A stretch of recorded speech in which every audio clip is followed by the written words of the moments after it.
Olá, boa tarde. Sejam bem-vindos a esta conversa. O título desta conversa é O que está a nossa democracia a fazer para reparar os danos do colonialismo, e tenho comigo aqui três convidados que nos vão ajudar a pensar sobre estes temas, mas vocês estão todos convidados desde já também a participar, se quiserem, basta porem a mão no ar e no final também vos vou passar a palavra se quiserem pôr alguma questão aos nossos convidados. Então vou começar ali pelo fundo. Temos a Leonor Rosas, que é licenciada em Ciência Política e Relações Internacionais, é mestranda em Antropologia, estuda o colonialismo, memória e espaço público, é deputada na Assembleia Municipal de Lisboa e assume-se enquanto ativista estudantil e feminista. Obrigada, Leonor, por teres vindo. Depois temos a Aurora Almada Santos, que é investigadora do Instituto de História Contemporânea da Universidade Nova de Lisboa, tem-se dedicado ao estudo da dimensão internacional da descolonização portuguesa e, no âmbito das suas funções de investigadora, merece também destaque o desempenho de outras atividades, como a edição de publicações, a organização de conferências, a revisão de artigos e a execução de projetos de investigação. Bem-vinda, Aurora, e obrigada por teres vindo. E por fim, ao meu lado tenho o Rodrigo Saturnino, é sociólogo digital, artista visual e ativista gráfico. Atualmente é investigador pós-doutorado no Centro de Estudos de Comunicação e Sociedade do Instituto de Ciências Sociais da Universidade do Minho. Estuda os novos modos de vida em tempos de capitalismo digital, com foco na utilização de plataformas digitais e o racismo algorítmico. É doutora em Sociologia, com especialidade em Sociologia da Comunicação, da Cultura e dos Estilos de Vida pelo Instituto de Ciências Sociais da Universidade de Lisboa e é mestre em Comunicação e Cultura pela Faculdade de Letras da mesma universidade. Obrigada também, Rodrigo, por estares aqui. Eu, se calhar, vou começar por endereçar a primeira pergunta à Aurora, mas qualquer um de vós sinta-se à vontade para responder também. Eu queria te perguntar qual foi o peso da luta dos movimentos de libertação contra o domínio colonial português pelas mãos dos movimentos nacionalistas africanos, onde reconhecemos nomes como Amílcar Cabral, Mário Pinto, Titina Silá, Agostinho Neto, entre tantos outros. E que peso então é que eles tiveram para que se concretizasse o 25 de Abril, sabendo que muitas vezes a luta do 25 de Abril e estas lutas de libertação colonial, no discurso histórico que se dá nas escolas, são muitas vezes dissociadas. Antes de mais, obrigada pelo convite. A questão da luta pela independência das colónias portuguesas e depois os acontecimentos aqui em Portugal que resultaram no 25 de Abril são dois fenómenos que estiveram extremamente interligados desde o início. Foi em grande parte devido à erosão que a guerra nas colónias gerou entre os militares portugueses, que estes então decidiram partir em direção ao 25 de Abril. Realmente, às vezes essa ligação não é feita em termos acadêmicos, mas logo após o 25 de Abril, os próprios movimentos de libertação das colónias portuguesas reivindicaram isso, reivindicaram o fato de a luta que levaram a cabo contra Portugal ter depois contribuído para a mudança de regime cá em Portugal e que depois então resultou também no processo de descolonização. Ok, obrigada. Não sei se alguém também quer refletir sobre este tema. Eu também vou já introduzir outro, talvez para a Leonor. Eu gostava de saber, na tua opinião, de que forma é que o facto da guerra colonial ainda ser um tabu para grande parte da sociedade portuguesa, que efeitos é que isso tem também depois no processo de descolonização do nosso país? Bem, conseguem-me ouvir bem? Ok. Sobre a guerra colonial, houve uma. O Miguel Cardina e o Bruno Sena Martins falam muito sobre isto, que é o facto do próprio 25 de Abril ter sido feito por militares que muitos deles tinham estado antes na Guerra das Colónias e tinham participado no indizível, nos massacres, nessa história da guerra colonial que ainda hoje muita dela é pouco contada, fez com que logo a seguir ao 25 de Abril fosse difícil falar sobre o que tinham sido os massacres, como por exemplo o massacre de Viriamu, onde estiveram envolvidos muitos militares portugueses, que foi um dos mais horríveis da guerra, em que foram assassinadas cerca de 400 pessoas na aldeia de Viriamu. Esses foram alguns dos exemplos das coisas de que nunca se falaram verdadeiramente depois da guerra colonial, porque o derrube final do Estado Novo foi feito em parte por estes militares envolvidos. E até muito tarde nós vemos, por exemplo, Quando olhamos para o espaço de Belém, o espaço sagrado da identidade nacional portuguesa, muito ligado à questão da expansão portuguesa, temos lá o memorial aos combatentes da guerra do ultramar. Um, e sublinhando esta expressão. E esse memorial continua a ser uma representação do que é ainda hoje a percepção oficial sobre esta guerra. Uma guerra, ou seja, na memória coletiva portuguesa sobre a guerra, parece que ainda convivem duas ideias que parecem contraditórias, mas que convivem desta forma, que é que o 25 de Abril acabou com uma guerra injusta que levava milhares de jovens portugueses para uma morte horrível, mas ao mesmo tempo continua a não ser completamente descabida a ideia dos portugueses continuarem a mandar nestas colónias. Ou seja, o horror do colonialismo ainda não tem uma marca tão grande na memória coletiva portuguesa como tem o horror da guerra, porque a guerra foi em grande parte, da nossa perspectiva, sofrida feita por militares portugueses. E estas são contradições que ainda estão muito presentes e que ainda precisamos de falar sobre elas. E só para terminar, acho que nós vimos todos há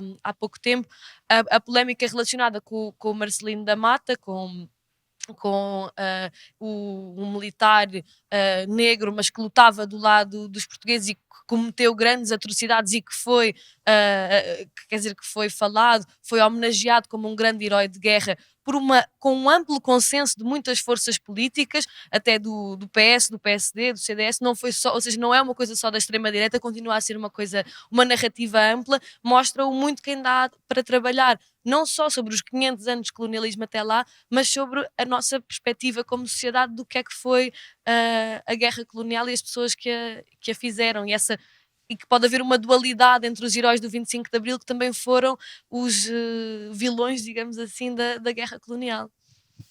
Obrigada. Só Claro que sim. acrescento, até porque a guerra colonial também não tem sido muito estudada.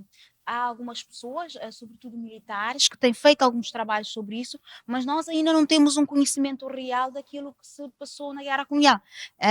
Ela referiu sem dúvida, a Leonor referiu sem dúvida a questão de Viramu, mas também há que falar também da questão da reconquista do norte de Angola, logo em 61, os massacres que aconteceram nesse contexto. Pegando também aqui neste tema, Rodrigo, tu achas que podemos dizer que os ideais defendidos na luta do 25 de Abril e que veio acabar com a ditadura em Portugal eram ideais, acima de tudo, antifascistas, mas não tanto anticolonialistas, portanto não havia esta distinção clara? Antes de mais, eu queria agradecer pelo convite. É sempre bom poder ter espaços para a gente poder falar de temas que poucas pessoas ainda têm pouca coragem, né, de se falar sobre isso. E sobre a sua pergunta, antes de responder a sua pergunta, eu acho que é importante a gente ter um ponto de partida entre nós, primeiro aqui, e pensar até a forma que a gente fala desses temas, até a forma como você coloca as perguntas, reflete muito como que o país ainda mantém um imaginário muito colado à ideia colonial. Por exemplo, eu vi aqui a Aurora, a Leonor falando, e sempre usa a expressão as colônias. Não eram colônias, eram territórios invadidos, né? Eram países invadidos.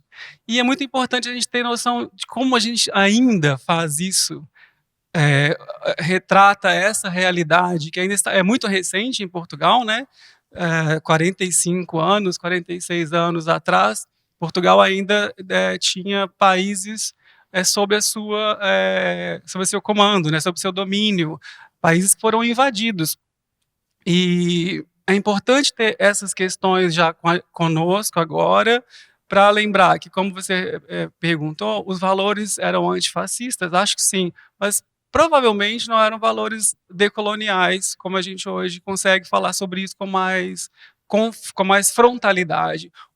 As nossas expressões do nosso cotidiano demonstram que a nossa vida ainda mantém essa colonialidade. Dizer que foi expansão, como a Leonor usou essa palavra, é dizer que o país estava num processo de avanço, de crescimento próprio. E é verdade, estava, mas a base dessa expansão não era uma base humana. não era uma base cívica, era uma base de invasão, uma base de matança, uma base de estupro, uma base mesmo de militar.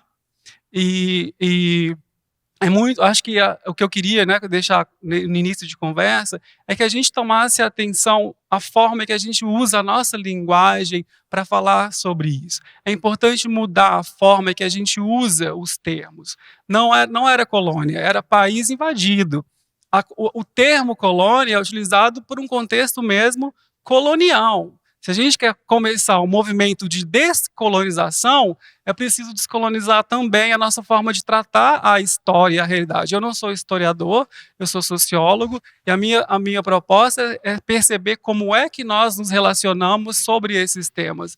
Ou seja, a linguagem constrói realidade, né?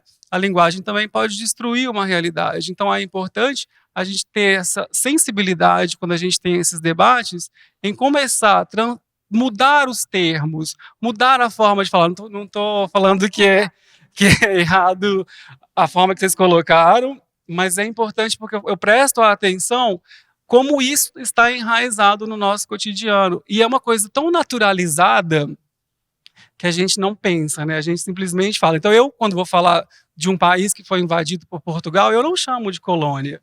Eu chamo de país invadido por Portugal. Era um país que tinha sua soberania e foi invadido por outro país. E exerceu um domínio ali de anos. E eu não vou chamar o projeto colonial de Portugal de expansionista. Vou chamar o projeto de barbárie, né, de invasão, de matança. Por quê? Eu preciso usar essas palavras para eu poder me confrontar com o peso delas. E o peso dessas palavras pode me ajudar a transformar a realidade, mudando a forma de abordar, por exemplo, nas escolas, no jantar com os familiares, nesses tipos de debate, igual a gente está tendo aqui, sobre os valores que você disse. Por isso é que eu imagino que, embora não tenha vivido essa história tão de perto, eu não sou português, mas conheço alguma coisa da história portuguesa, conheço a história do 25 de abril, eu imagino que sim, os valores eram muito mais antifascistas, porque a sociedade portuguesa é denominada como uma sociedade branca. Né? Isso, quando você fala os portugueses, é preciso dizer que eram os portugueses brancos, porque existem portugueses negros. E a gente só fala dos portugueses que estavam lutando contra uma ditadura, mas a maioria da população é portugueses brancos que, obviamente, tinha uma relação de hostilidade com portugueses negros, que já existia, né, obviamente, em Portugal desde sempre. A presença africana em Portugal é séculos. Né, a história mostra isso, como é muito óbvio. Essa é outra situação também que é muito importante a gente deixar esclarecido, que quando a gente fala de ditadura, de luta contra a ditadura, de libertação do 25 de abril, a gente tem que imaginar qual foi a sociedade que lutou para essa liberdade. Era uma sociedade maioritariamente constituída por pessoas brancas, né, por portugueses brancos. Isso é outra coisa que falta muito nas nossas conversas. É muito rápido a pessoa falar assim, era o fulano, era negro. Como a Leonor usou, eu não estou também fazendo nenhuma crítica, mas é uma observação que é muito rápido falar isso. Ele era negro, mas nunca a gente fala ele era branco. Né? Isso também é uma coisa que tem que dar uma chave aí na cabecinha das pessoas. A gente tem que conseguir mudar isso. Achar uma forma fácil de chamar os brancos de brancos. E não só chamar as pessoas negras de negras. Né? Depois, se eu tiver oportunidade, até gostaria de falar sobre esses termos. Isso são exemplos de como a colonialidade ela ainda preserva os seus valores no nosso cotidiano. Ou seja, hoje nós defendemos valores decoloniais? Sim, mas será que a gente está fazendo um exercício cotidiano de mudança dessa colonialidade que criou a sociedade portuguesa na nossa linguagem, nos nossos valores? Bom, vou parar um pouquinho, né? Eu falo muito. Não posso só. reagir um bocadinho às questões bastante interessantes que colocou. Realmente não deixo de concordar que o termo colónia é um termo eurocêntrico, é um termo cunhado por potências coloniais europeias que, de certa forma, corporizavam uma visão que eles tinham relativamente aos territórios africanos e que era uma visão que pretendia a subjugação desses povos, sem dúvida. Agora, podemos realmente substituí-lo por outros termos, não me oponho sem dúvida, mas acho que o termo em si, já de si colónias, já revela, eu acho que já traz essa carga da exploração, da conquista, dos massacres. Eu acho que tem uma certa Mas na cabeça de muitos portugueses, não. Provavelmente Muitos não. portugueses imaginam que era direito deles conquistar outros lugares. Então, era nossa colônia, sim. Era uma colônia do meu país. O problema é, nós, pessoas estudadas, provavelmente a gente consiga fazer essa mudança. Era uma coisa horrível a colônia. Mas para muitos portugueses não era uma coisa horrível. Sim, Era uma coisa provavelmente. assim, de direito constituído. Eu conquistei aquele lugar. Eu tenho direito de governá-lo. É uma sensibilidade da minha experiência enquanto pessoa que vive há 15 anos aqui nesse país, de saber como é que funciona a cabeça dos portugueses brancos. E tem muito isso. Mas eu acho que ainda, não, mas eu acho que ainda o termo ultramar, ainda nesse aspecto, ainda eu acho que é pior ainda do que o termo, do que o termo colónia, sem dúvida, sem dúvida. Sim, e muito usado mesmo a nível acadêmico. Eu conheço pessoas que utilizam a expressão ultramar, mas utilizam sem nenhum tipo de espírito crítico. Eu acho que é esse o problema, porque nós podemos usar a expressão colónia tendo um espírito crítico, analisando criticamente a palavra e sabendo o que é que por detrás ela significa. Outra coisa é utilizarmos realmente acriticamente, que isso também eu reconheço que se passa e há muita gente que o faz. Sem dúvida. Sim. Não sei se, Leonor, tu queres dizer alguma coisa? Sim, quer dizer, acho que todas as duas intervenções foram muito pertinentes. Queria só dizer que sobre esta a questão da colónia e da província ultramarina foi ou seja, o Estado Novo nas suas últimas décadas fez muito por fazer uma espécie de rebranding para que as pessoas esquecessem a ideia de colónias e passassem a pensar em províncias, como eles diziam, do Minha Timor, ou seja, que havia só um povo sem diferenças. A ideia, e que eu acho que ainda hoje está muito presente na sociedade portuguesa sob outras formas, já não é igual, da ideia do lusotropicalismo, de que os portugueses seriam um povo com uma apetência particular para a miscigenação, era isto que o Gilberto Freire dizia. Essa ideia ainda está muito presente na ideia de que a colonização portuguesa foi benigna, contrariamente à francesa ou à inglesa, que são apontadas como exemplos muito, muito horríveis, enquanto os portugueses, não, nós até éramos fixe e tal. Ainda existe muito essa ideia e eu acho que essa ideia faz com que continue a existir muita gente que não quer discutir a sério o que é que foi a colonização portuguesa, porque ficou muito entranhado essa ideia lusotropical e romântica do que é que foi de facto a ocupação dos territórios africanos. Aurora, tendo em conta estas temáticas que estamos agora aqui a discutir, eu gostava que também me falasses de que forma é que tu achas que este romancear dos povos que foram invadidos e de todo o processo faz com que seja, para o português branco em particular, mais aceite este regime colonialista português e visto até como, não, mas nós éramos bonzinhos, os outros é que fizeram mal. Eu acho que há muito pouco conhecimento sobre aquilo que foi a colonização portuguesa. A nível do ensino, a informação que é transmitida aos alunos é muito pouca. Portanto, os portugueses acabam por crescer formando uma ideia muito limitada daquilo que foi a colonização portuguesa. Eu acho que ainda falta muito que a investigação académica que é feita a nível do ensino superior depois passe por os manuais passe para os mídias e acabe por se generalizar na mente das pessoas. Eu acho que ainda falta isso. E acho que ainda existe muito peso daquilo que era a propaganda do Estado Novo relativamente à colonização portuguesa na mente das pessoas. É comum a pessoa falar, mesmo com pessoas mais jovens, e conseguir encontrar traços e vestígios da propaganda do Estado Novo. Porquê? Porque é uma questão que é passada de geração em geração, nomeadamente no contexto familiar. No contexto familiar, portanto, eu acho que ainda falta mais divulgação de estudos que têm sido feitos sobre aquilo que foi realmente a realidade da colonização portuguesa, para, de certa forma, destruir essa mentalidade que ainda existe romanceada relativamente à situação.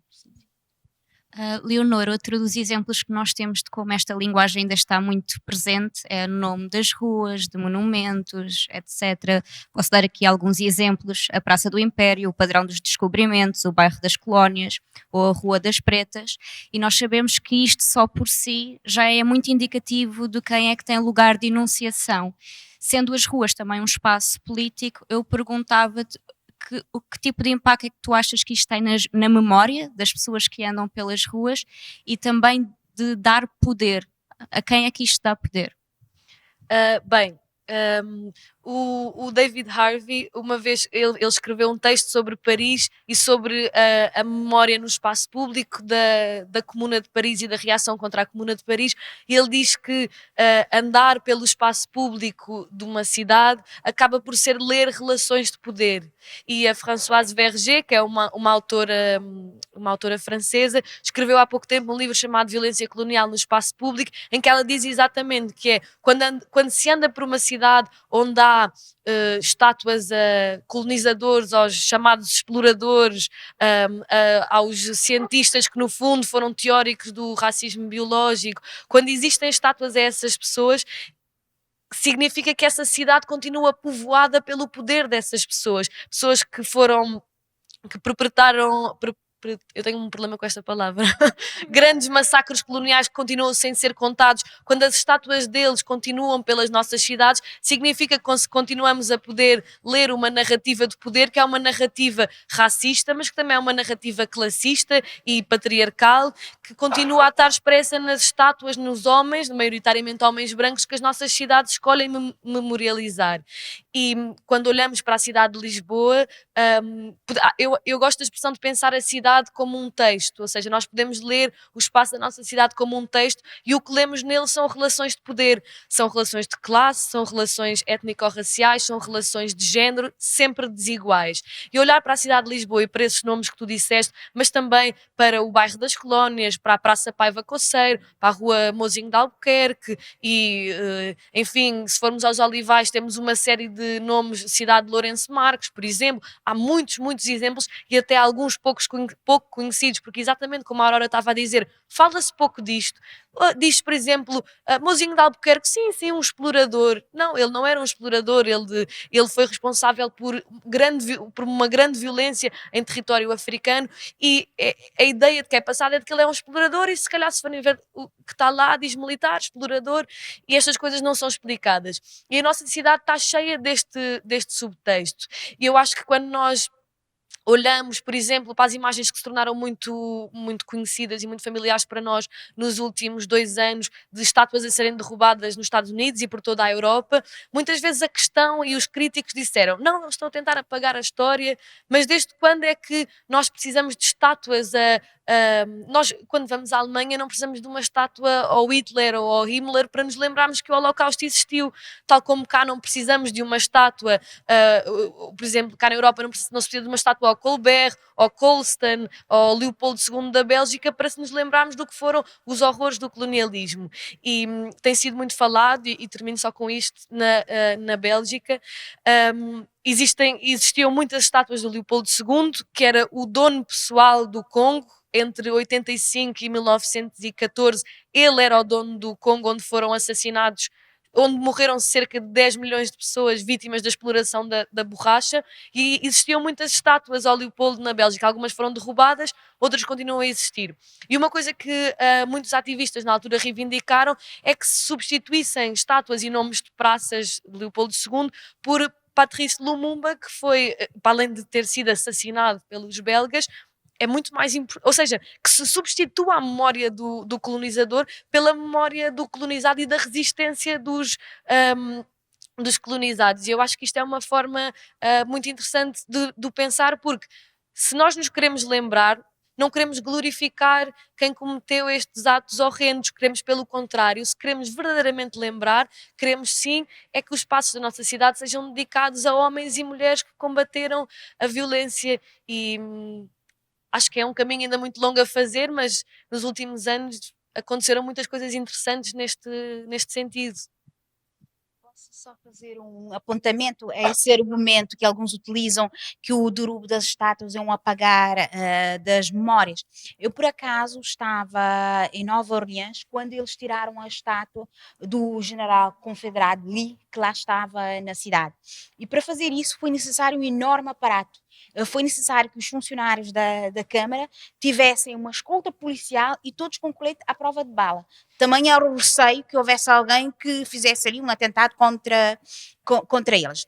Assim, eu acho que nós temos que perceber que essas estátuas foram erguidas num determinado momento e num determinado momento o pensamento que prevalecia permitia a glorificação dessas pessoas. Neste contexto que nós estamos a viver, o pensamento é outro, as coisas estão a mudar, portanto é legítimo que nós tenhamos um outro olhar relativamente a essas estátuas, não é? Que as repensemos e que repensemos o lugar que elas têm na nossa sociedade. Portanto, isso não significa um apagar da história, porque a história vai se construindo, a história é uma construção constante, mas sim é a interpretação e o olhar que nós damos às coisas. E neste momento é diferente daquilo que era há 100 ou 200 anos atrás, quando algumas dessas estátuas foram erguidas, portanto é legítimo nesse sentido e não é um apagamento claramente da história na minha opinião. Também gostava de saber a tua opinião, Rodrigo, sobre estas formas que existem de descolonizar o espaço público e como é que tu pensas esta questão das estátuas e não só. Eu acho que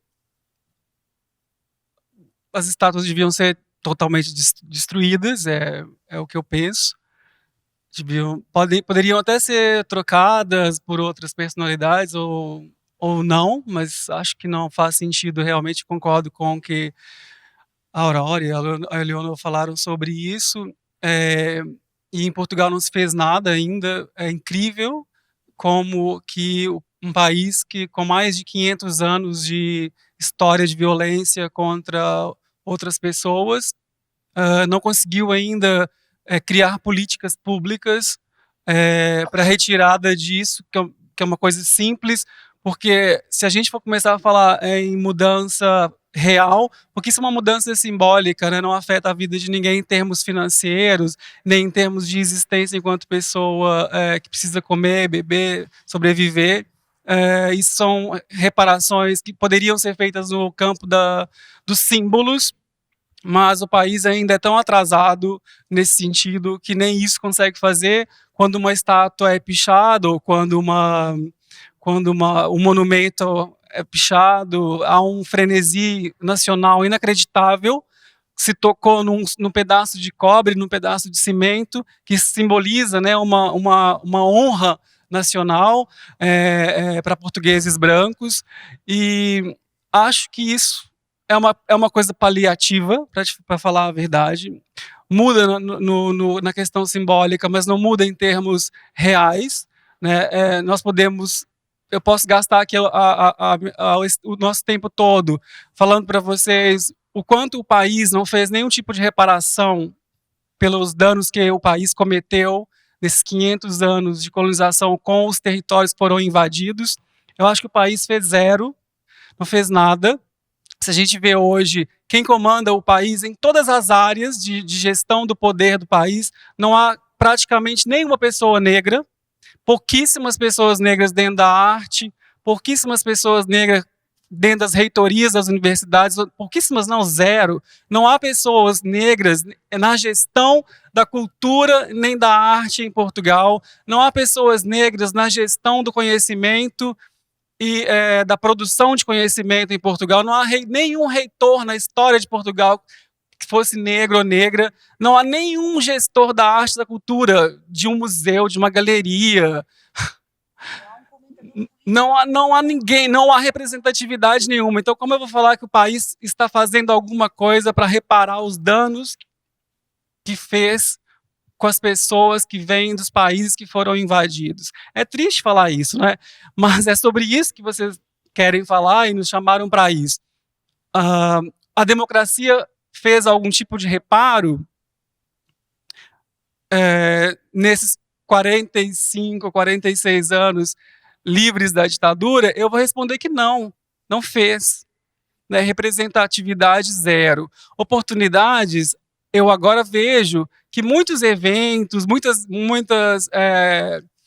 áreas da sociedade portuguesa fazem convites para as pessoas negras estarem presentes.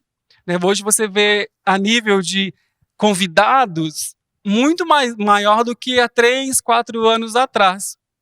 Mas os convites não representam espaço, não representam gestão, não representam domínio, não representam para o povo, para as pessoas negras, um lugar onde elas podem decidir. Né? Convidar é uma coisa, mas fazer a gestão dos espaços de poder ou dos espaços onde é produzido símbolos, que a gente está aqui tentando falar que é importante mudar, não existem pessoas que passaram por situações ou que vieram de países que foram anteriormente invadidos por Portugal.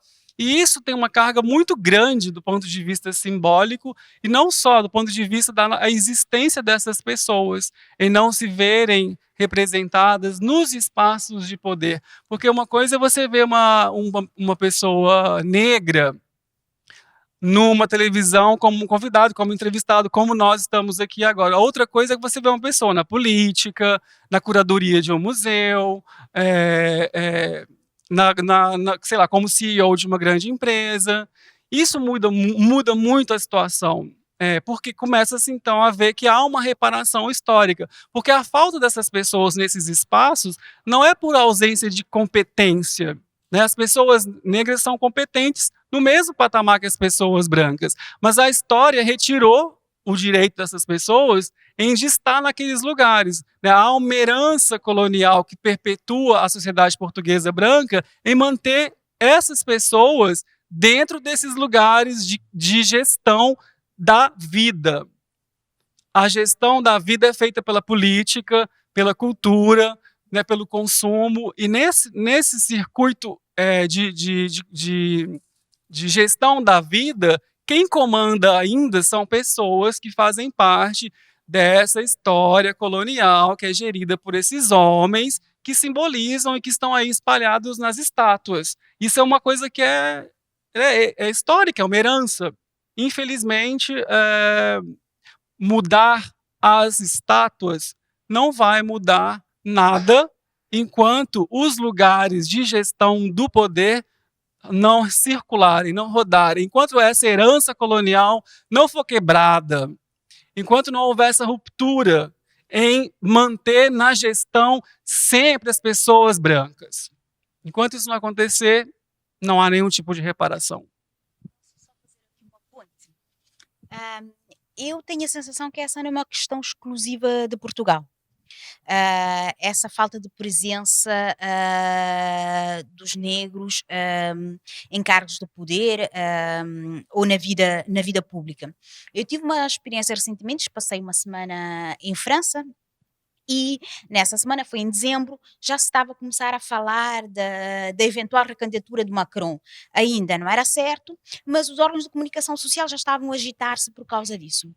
E eu, ouvindo as notícias, procurei vários canais, estive lá durante uma semana, portanto, durante uma semana vi vários canais e a diferentes horas do dia as notícias. E aquilo que eu me dei conta é que não havia praticamente, quer fosse nos noticiários da manhã ou à noite, praticamente nenhum comentador político negro. Viu um árabe, não é? Um de origem árabe, e depois apareceram alguns negros, porque nessa semana foi o referendo na Nova Caledónia, se a Nova Caledónia queria continuar ou não ligada à França. Fora desse contexto, não havia comentadores políticos negros. E eu fiquei a pensar, então como é que a vida política é algo tão importante? Porquê é que não há a presença de comentadores jornalistas negros aqui na televisão francesa? Porque a pessoa saindo da rua apanhando os transportes públicos ou caminhando na rua em França, vê-se a quantidade de negros que existem na sociedade francesa. Portanto, depois, aquilo que se passa é que não há uma correspondência entre aquilo que nós vemos nas ruas, nos transportes públicos, aquilo que vemos na televisão. São duas realidades completamente diferentes em França. E isso é o que se passa também aqui em Portugal.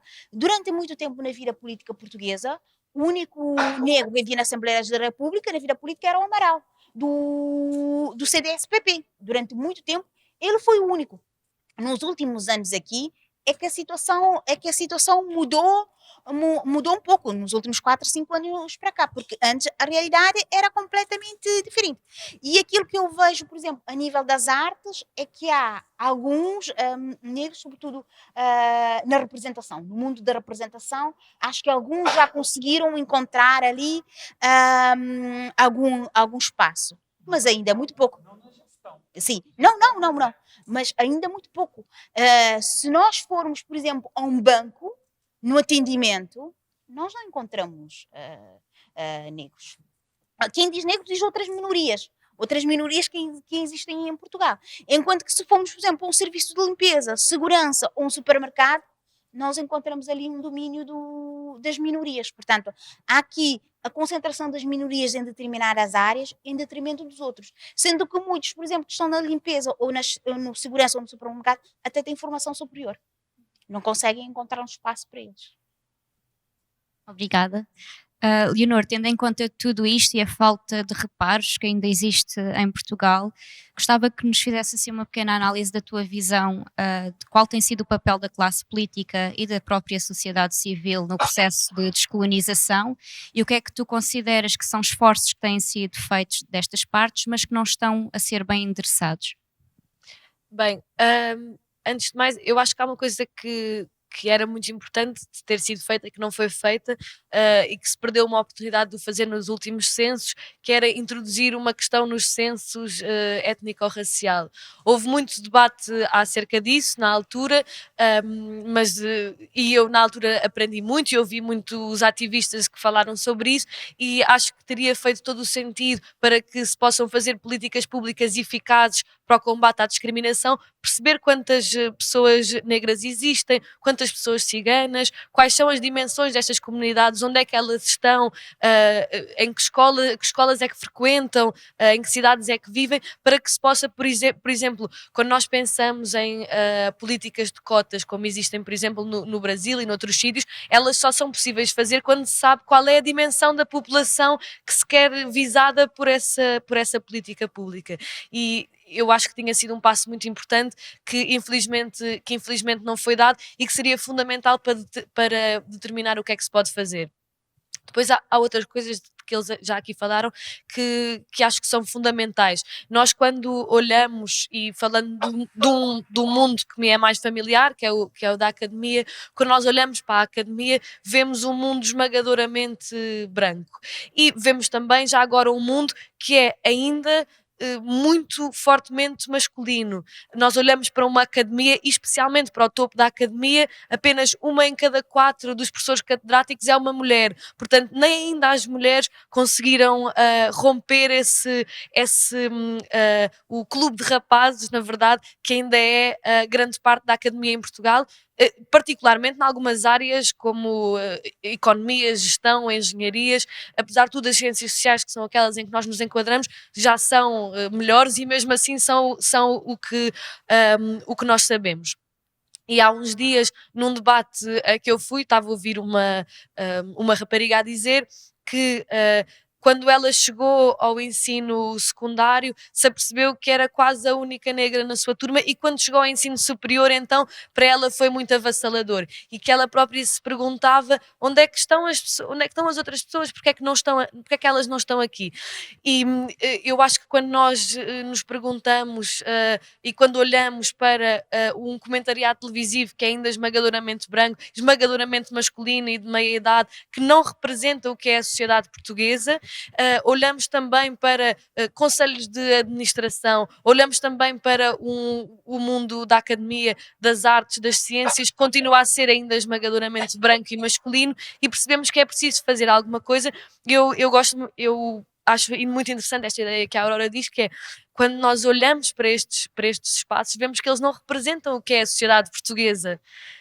Não representam homens brancos de meia idade, de classe alta, que ocupam esmagadoramente a chamada opinião pública, e que ditam o que é que se pensa, o que é que se diz sobre um certo assunto a uma população que na verdade não está representada naqueles espaços.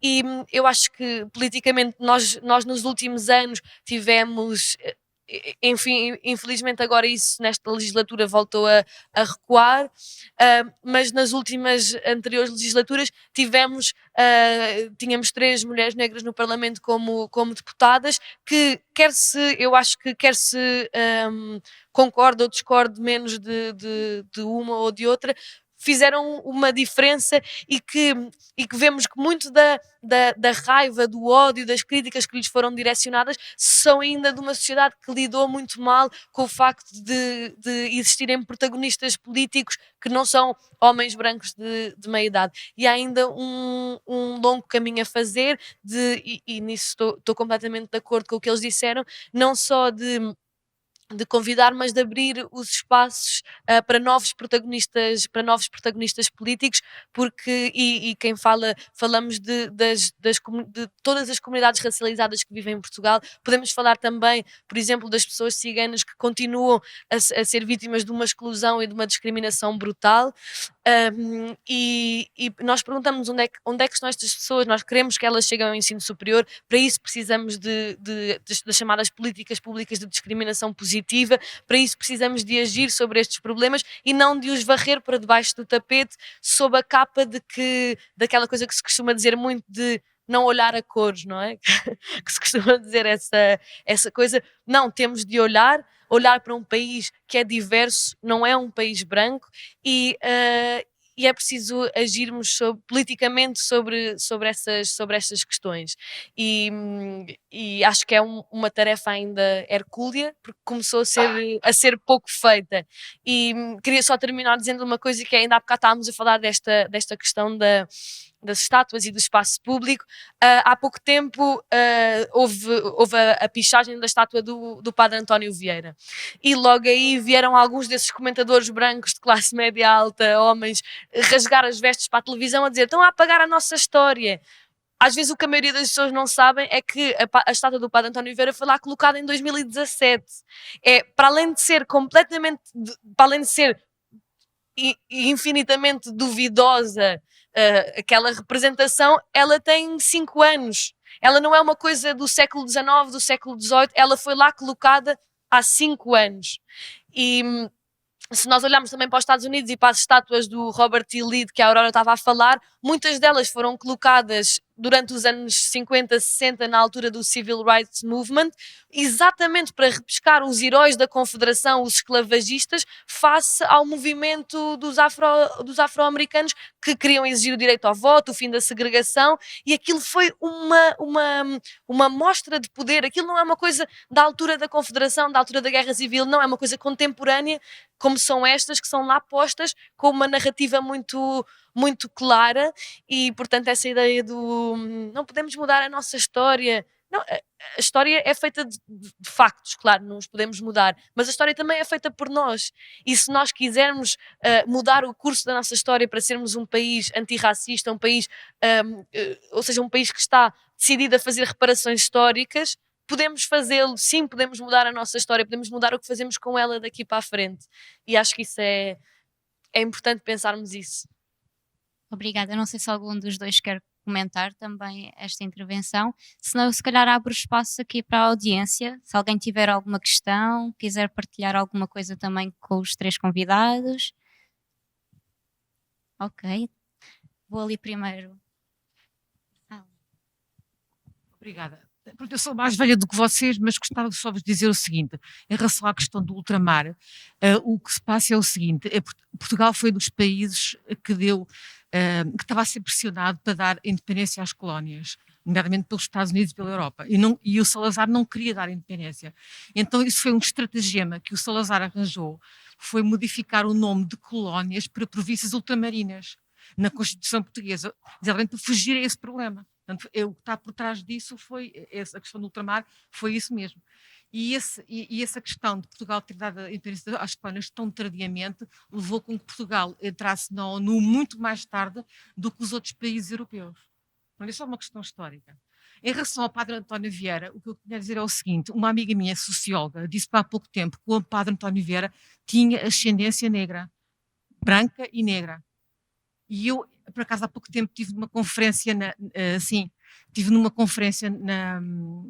na Câmara de Estado de Lisboa e vi lá um retrato dele e realmente reparei qualquer coisa. Mas pronto, mas isso não... Tudo bem. Agora, uma questão que eu queria dizer. O padre António Vieira era um grande defensor dos negros. Ele estava sempre contra os colonos, porque ele via os abusos que os colonos faziam aos negros, e o padre António Vieira fez muitos discursos a favor dos negros. Pronto, isso é uma questão histórica que eu acho que se devia de saber, não é? Pronto, obrigada. Vocês querem? Claro. Força, então. Rodrigo.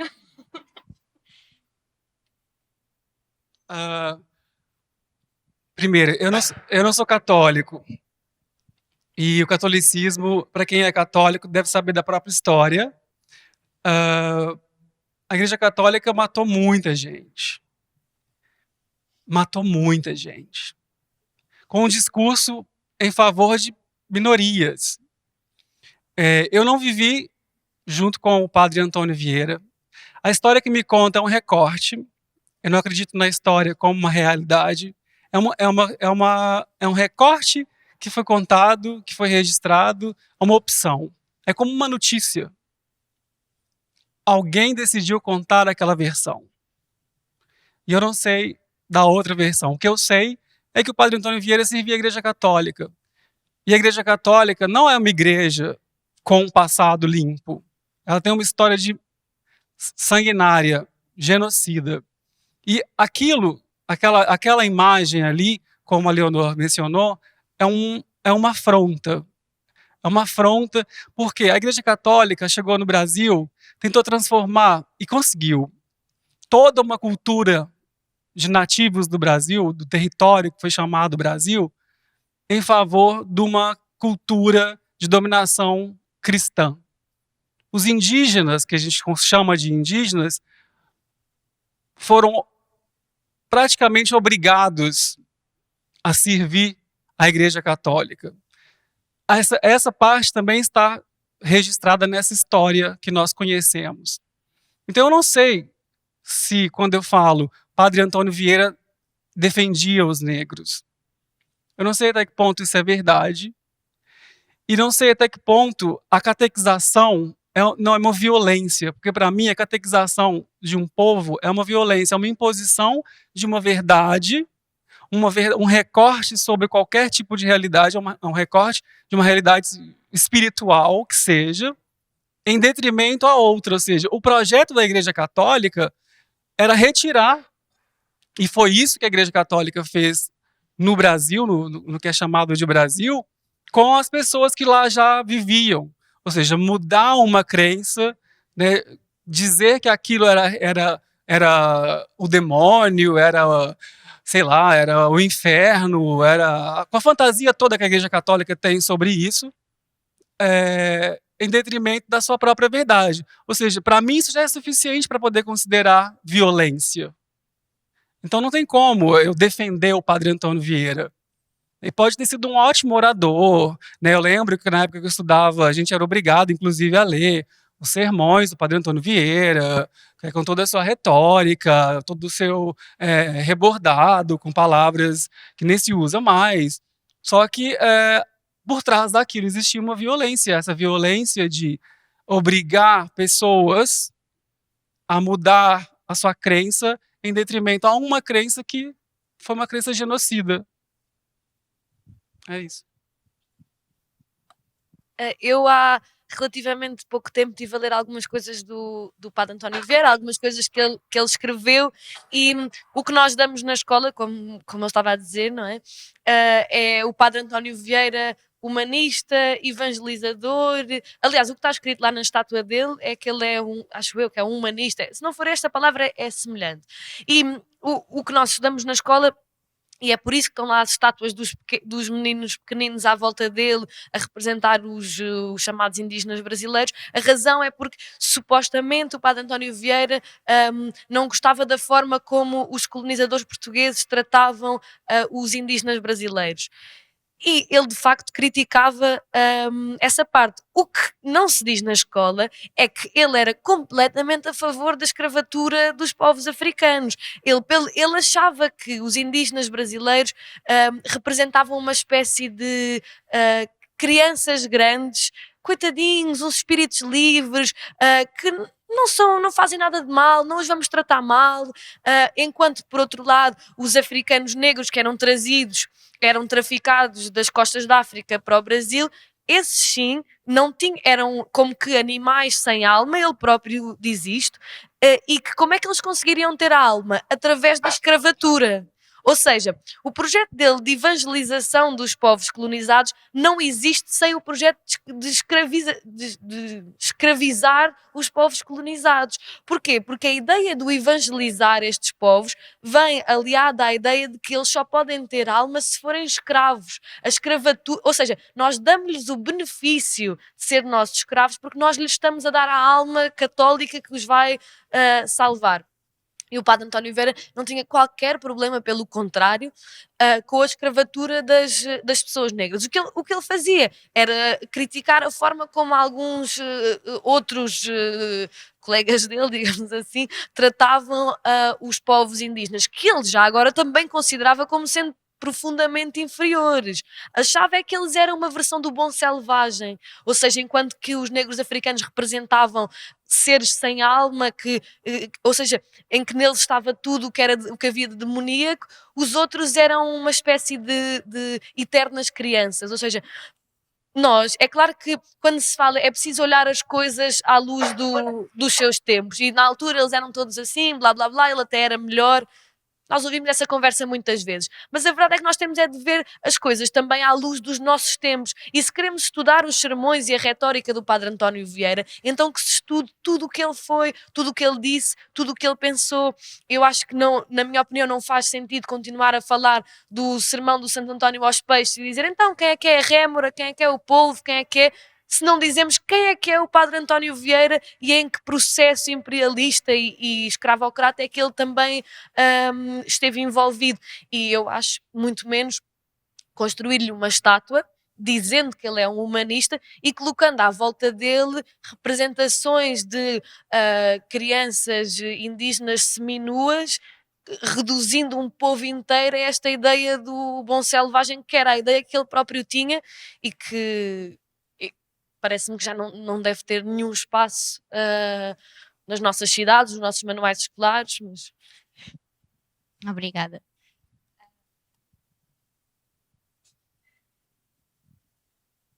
Olá a todos, eu sou o Tiago, obrigado pelo privilégio de vos ouvir em primeiro lugar. Eu gostava de partilhar uma preocupação.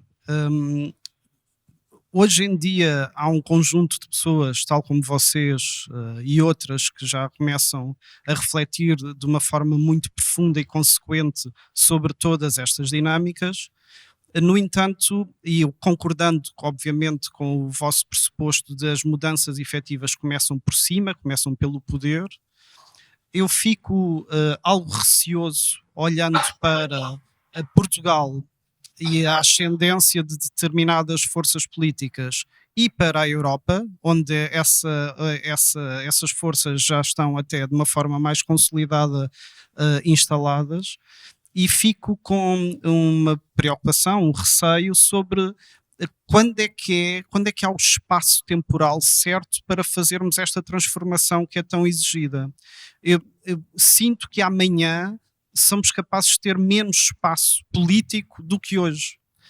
E por isso, como é que nós podemos agir hoje tentar não deixar que mais dimensões políticas que sejam contra esta natureza alcancem o poder e conseguirmos intervir o mais rapidamente. O que é que nós podemos fazer? O que é que pode fazer o espaço político? O que é que podem fazer as sociedades, a sociedade civil, ações como faz o Gerador ou outras iniciativas? O que é que se pode fazer? Porque eu receio que amanhã teremos menos tempo para agir.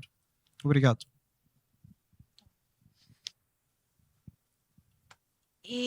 Eu antes de tentar responder a essa questão, porque também não creio que tenham uma solução para isso, eu gostaria de fazer uma pequena observação. Eu acho que aqui, ao nível da sociedade portuguesa, tem havido muito, mas mesmo muito pouco debate sobre essa questão da descolonização da sociedade portuguesa. E por aquilo que eu tenho verificado de vez em quando acontece alguma coisa lá fora, e depois há ecos aqui em Portugal. Há ecos aqui em Portugal, os mídias tomam a questão, depois gera-se algum debate, mas depois isso morre. Portanto, há picos aqui na sociedade portuguesa, mas depois a questão desaparece. Não há um debate contínuo. A questão da descolonização não é algo que esteja na preocupação dos portugueses. Para mim isso é claro. Não estando na preocupação da sociedade civil, também não está na preocupação dos políticos. Portanto, eu acho que se calhar o primeiro passo aqui é haver um debate sério sobre essa questão da descolonização, que não tem havido. E depois, é claro, não desistir, continuar a falar sobre a questão e tentar generalizar o debate à sociedade o mais possível. Porque eu acho que só aí e só por ali é que conseguimos introduzir alguma mudança. Agora, eu sinceramente não vejo nenhuma vontade política em alterar a situação que neste momento nós temos. Obrigada. Sim, claro. Obrigado pela pergunta. Uma pergunta muito difícil de responder, mas acho que é um momento mesmo assim difícil, né, para a sociedade portuguesa branca resolver problemas com seu passado sanguinário, né? Eu sempre vou usar palavras assim para nunca deixar esquecer o que foi o passado da sociedade portuguesa. E é verdade que a Europa tem aí está a ser assombrada, né, por extremas direitas e Le Pens da vida, André Venturas da vida, e essas pessoas não têm o mínimo interesse em resolver problemas causados pelas invasões portuguesas e as invasões europeias. E nesse sentido, a gente pensa, né, o que a gente vai fazer? É verdade, vai ter tempo para resolver essas questões que é só agora começaram a ser debatidas em Portugal, né, diferente de outros países. O meu, por exemplo, né, que embora seja um país maioritariamente de pessoas negras, ainda reverbera, todo o plano colonial de Portugal ainda reverbera no meu país, né, a elite brasileira e os lugares de poder no Brasil ainda são geridos por pessoas brancas, ou seja, a nossa herança é a herança portuguesa, né? Ou seja, esse ciclo ainda continua lá. Se lá é assim, imagina aqui, né? Que há 45, 46 anos atrás ainda mantinha territórios invadidos.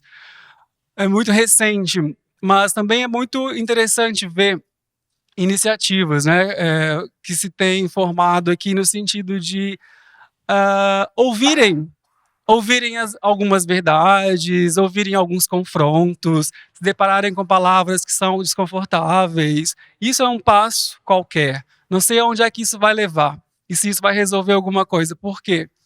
O que eu acho que tem acontecido é o que até a Aurora mencionou agora, dessa onda, né? É verdade, é o que eu sinto também, é uma onda, e às vezes me sinto até um pouco explorado por essa onda, de um desejo por uma presença negra nas coisas todas da sociedade, para que eles estejam lá falando sobre suas dores, falando sobre seus problemas, falando sobre aquilo que representa vir de um país que foi invadido por Portugal. Isso que eu sinto pode ter a ver com essa ideia de uma onda, e eu às vezes penso se vai dar em alguma coisa para as pessoas visadas, porque quem não é visado já tem a vida mais ou menos organizada, né? Já tem a sua branquitude estabelecida, e isso por si só é um privilégio de existência social, né? A branquitude protege os brancos de existir. Os brancos não têm que lidar com problemas existenciais, têm que lidar com outros problemas, né? Diferentes problemas, mas em relação à questão racial, os brancos não têm que lidar com esse processo de racialização, porque esse processo foi feito para um tipo de pessoa. Agora, o que a gente tem tentado fazer é a inversão disso aqui no país, e isso é recente. E a gente tem copiado do Brasil e dos Estados Unidos, que é racializar o branco, né? A gente tem que fazer um movimento de inversão para que os brancos percebam o que esse processo de racialização representa na vida de quem recebeu isso. Isso é muito importante. Eu acho que um passo para a mudança é falar e educar as pessoas interessadas em mudar.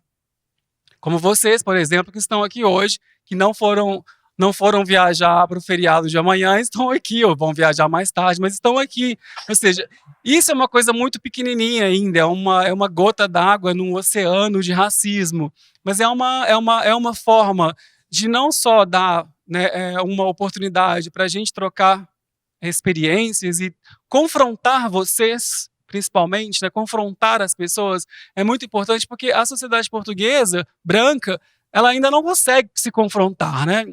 É uma sociedade de muito velamento das coisas, tudo é velado. Nós, no Brasil, também somos assim, a gente tem vergonha de falar, né? A gente tem vergonha de falar coisas mais duras, assim, verdades. E quando a gente fala, a gente é chamado de violento, radical, né? Ele confronta muito, quer criar problema. E, na verdade, não é isso que a gente quer fazer, é educar vocês, né? É dar a nossa existência, doar a nossa humanidade enquanto pessoa para ajudar as pessoas brancas a compreender o que elas podem fazer. E, do ponto de vista prático, uma coisa que as pessoas brancas podem fazer é educar as outras pessoas brancas que não estão aqui hoje. É chegar na sua casa, que nem, né, a igreja faz, é mesmo uma coisa assim, ir lá, quando chegar em casa, falar para outra pessoa, educá-la sobre a branquitude dela, chamar a atenção sobre esse processo de mudança que é importante. Ou seja, há formas de mudança, e essa mudança pode ser assim, um ensina o outro. Eu estou aqui, aceitei o convite do gerador, né, de boa vontade, porque eu acho que é uma função pública de nós, investigadores, não só produzir artigos e produzir relatórios, mas também produzir momentos assim, de partilha daquilo que nós temos estudado enquanto investigadores. E acho que do mesmo modo que a gente faz, é importante as pessoas também educarem as outras. E eu tenho certeza, como pessoa racializada, que eu serei muito menos escutado do que se você, pessoa branca, falar com uma pessoa que está no seu nível. Eu vou ser interpretado como uma pessoa que usa vitimização, que é exagerada, que é radical. Mas se você, pessoa branca, falar com a outra pessoa branca sobre isso de um modo frontal, sem rodeios, sem usar, né, aquela ideia da vergonha, talvez isso pode ser um passo para a mudança. Eu não sei em que nível, se ela vai atingir níveis grandes até mudar, por exemplo, a política do parlamento, mudar a gestão dos museus ou as reitorias das universidades, eu não sei. Provavelmente não vai acontecer isso. Mas o que eu acho é que a gente tem uma capacidade de educar um ao outro que pode mudar. Outra coisa prática também que eu acho que pode ser feito é as organizações, por exemplo, o gerador, pensar mais no seu staff. Como é que é a diversidade étnica dentro do seu staff?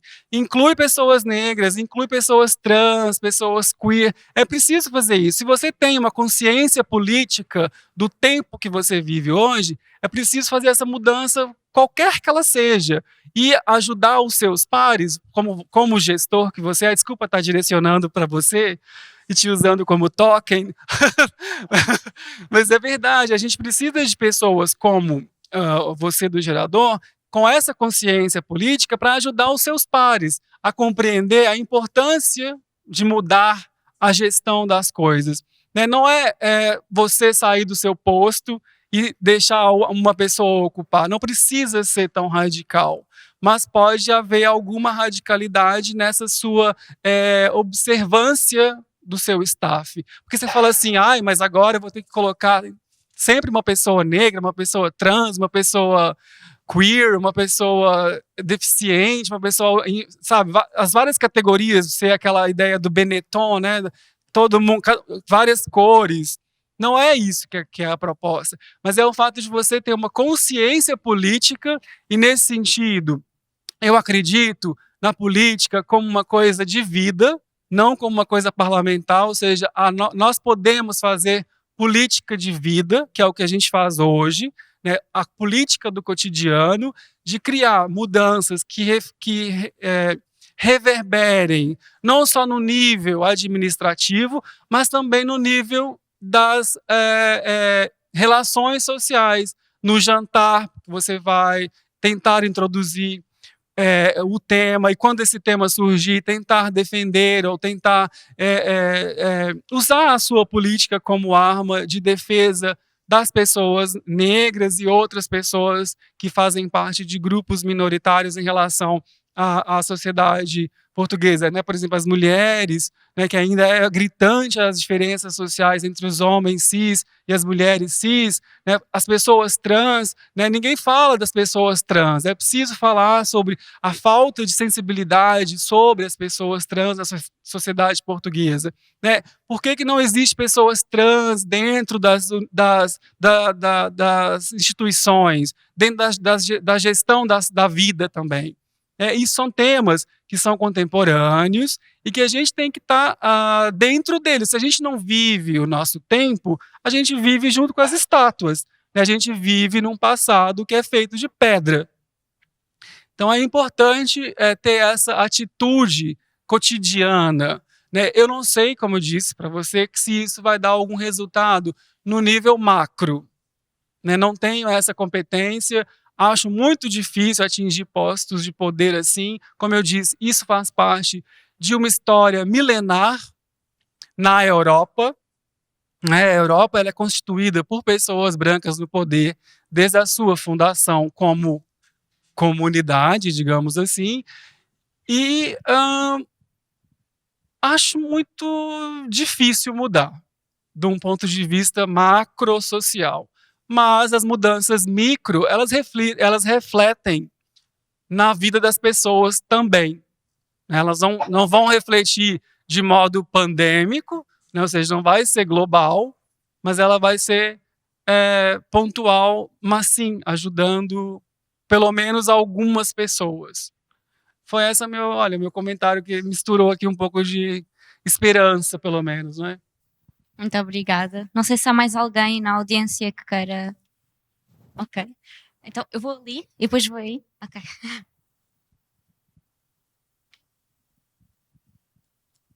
Olá a todos.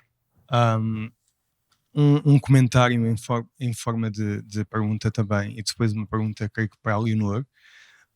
Então, em primeiro lugar, sobre a representatividade, obviamente que, pelo menos no meu entender, a igualdade de resultados ou uma representatividade absoluta, como estava agora a dizer, ou seja, uma pessoa trans, como isso acaba por si só também por trazer outros problemas à superfície, a minha questão seria: como é que nós equalizamos realmente a igualdade das oportunidades? Como é que nós fornecemos mais educação às comunidades, por exemplo, que têm mais representatividade negra, onde se calhar temos que pôr mais professores?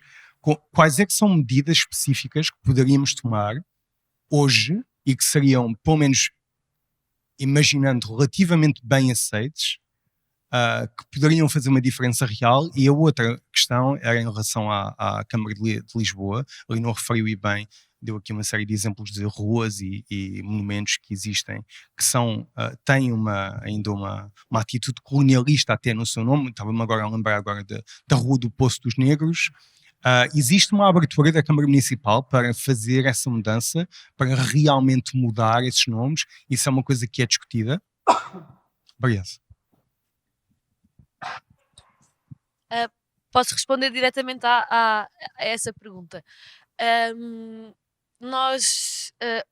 Houve uma grande.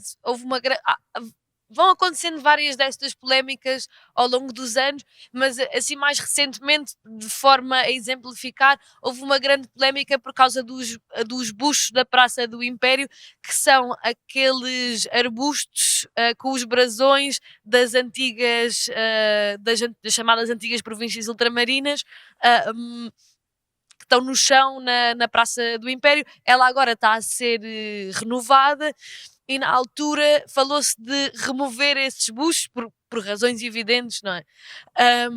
E na altura houve um grupo de extrema-direita que fez uma carta aberta.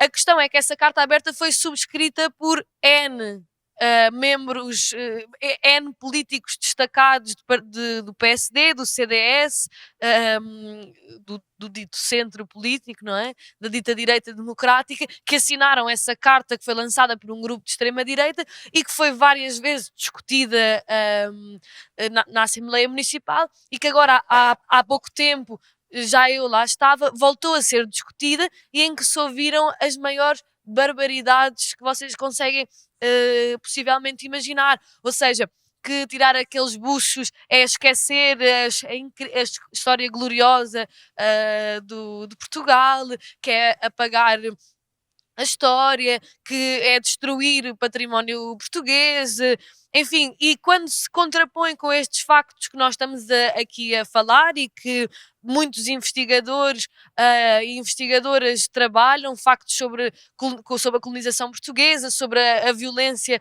da colonização portuguesa, dizem-nos, mas foram todos assim, nós não fomos assim tão maus, nós até fomos bonzinhos. Pronto, é este o paradigma do PS à extrema-direita, em geral, é este o paradigma do que nós ouvimos, porque continua a ser uma narrativa dominante, então também é uma narrativa dominante na Assembleia Municipal de Lisboa, onde eu contacto mais proximamente, aliás, é uma narrativa dominante do PCP à extrema-direita, porque nesse debate nós e o LIVRE, para ser muito claros, fomos os únicos que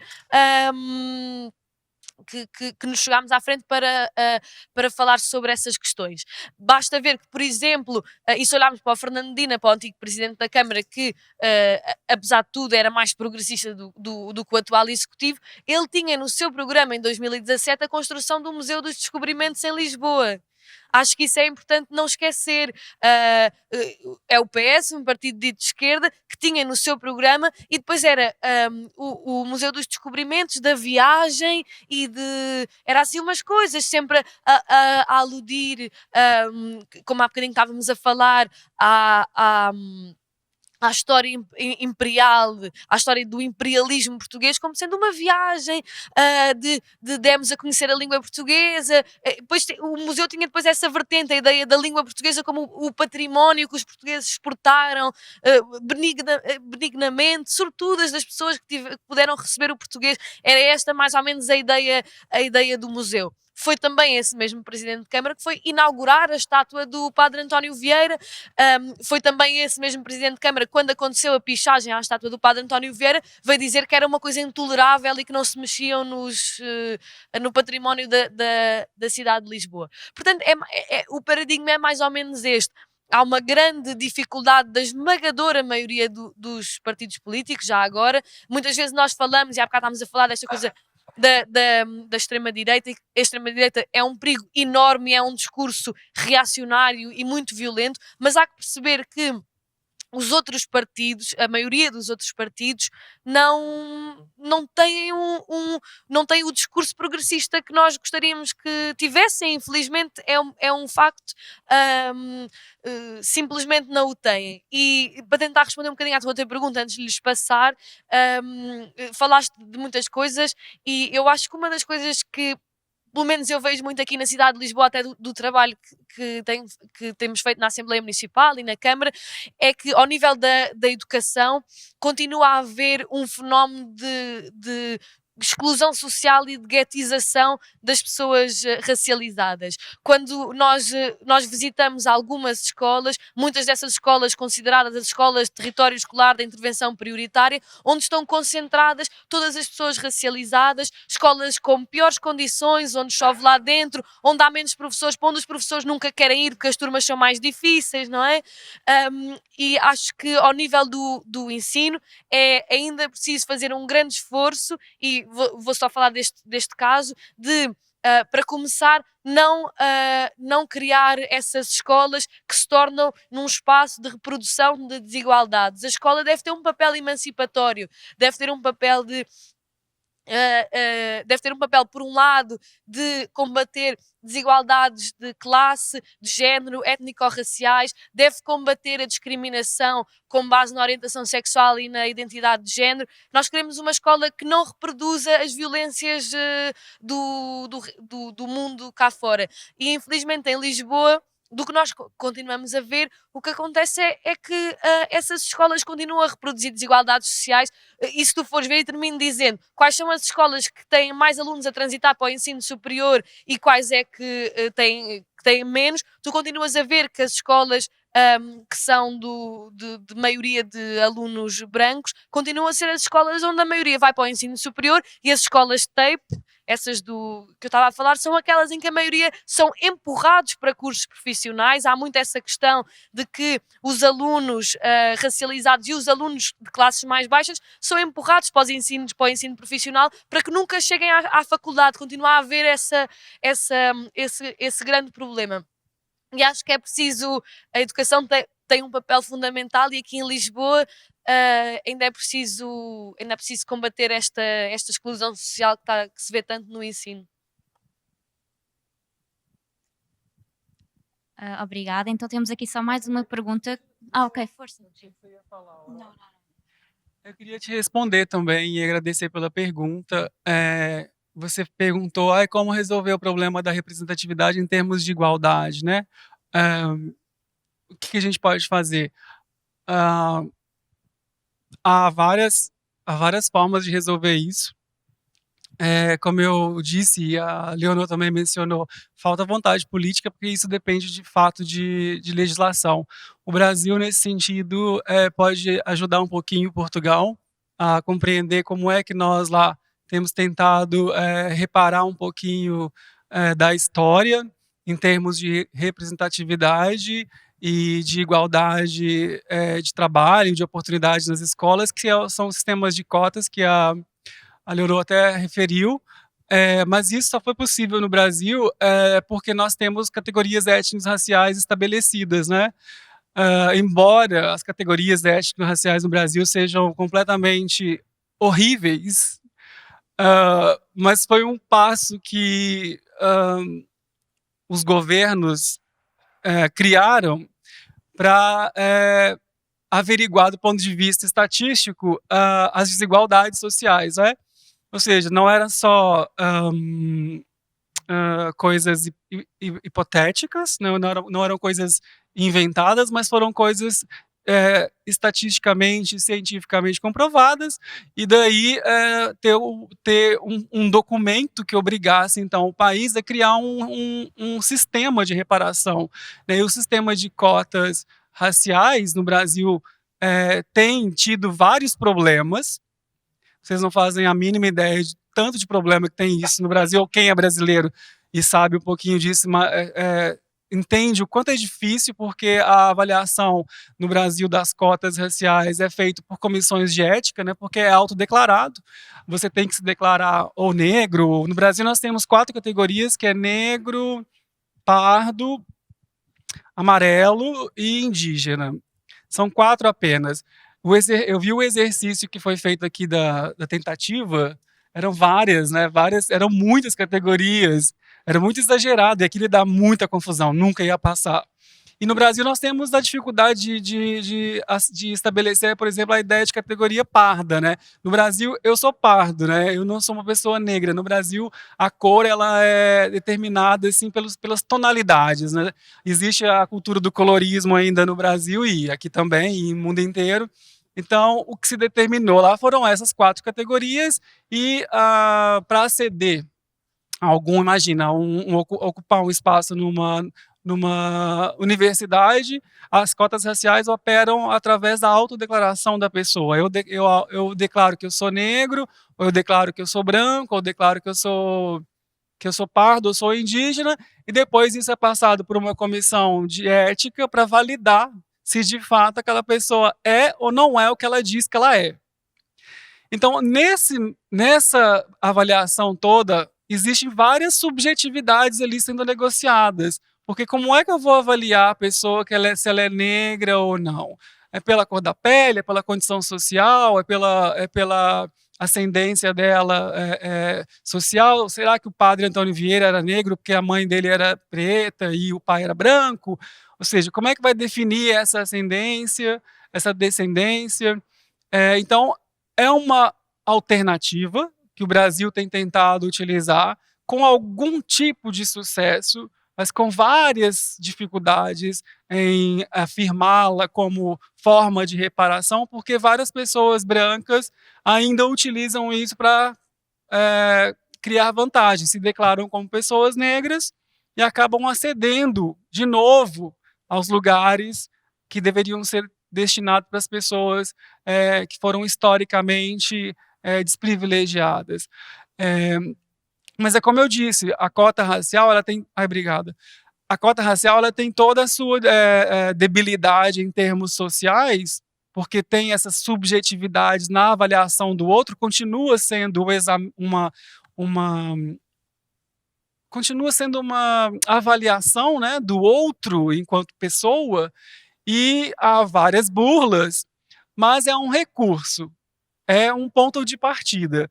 E em alguns, dentro do campo do acesso às universidades, isso tem sido mudado alguma coisa, né? Ou seja, as pessoas negras no Brasil que vêm de camadas mais pobres têm conseguido aceder às universidades públicas através dos sistemas de cotas. E em outras situações também, por exemplo, em relação a emprego, a contratação para o serviço público. Mas, como eu disse, só foi possível criar isso porque o país teve esse movimento de criação dessas categorias, né, étnico-raciais. É uma coisa que Portugal ainda precisa discutir, né, precisa falar mais sobre isso. Mas não sei, né, a Leonora que está aqui como representante da classe política partidária e que tem essa